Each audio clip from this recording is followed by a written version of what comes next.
المغرب حاضرة ثقافيا رغم خلافات السياسة،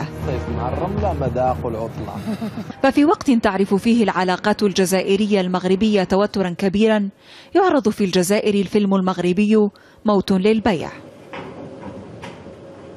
أنا درس بغا ما يجي يرجع يخدم معايا في المخبز، ياك في يدي الحفا كان كيبغي بزاف وكنشجع.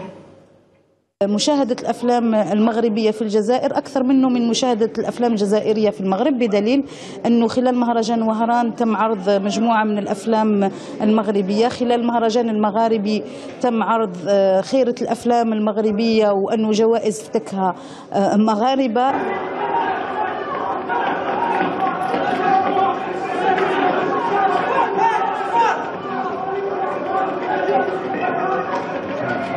عرض الفيلم المغربي حظي بإقبال جمهور لم يعنه كثيرا ما تناقلته وسائل إعلام البلدين من اتهامات، رغم تأكيده على أن العتب شديد على من تطاول على العلم الوطني في المغرب.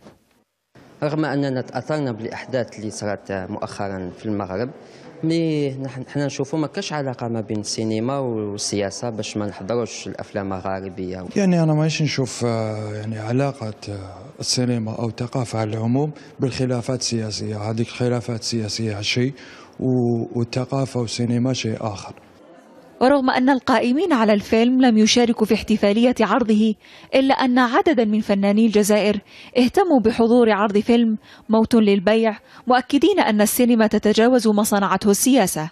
هناك روح تواصل بين السينمائيين الجزائريين والمغاربة، فأعتقد أنه رغم ما يقال من خلافات بين البلدين، لكن تبقى الثقافة والسينما هي جسر هذا التواصل. العلم الجزائري هذا يرمز لكل الشعب وليس فقط رمز دولة ولا رمز حكومة، فأكيد هذه أشياء تزعج جدا، ولكن يعني كما يقول لك الجزائريين قلبهم كبير.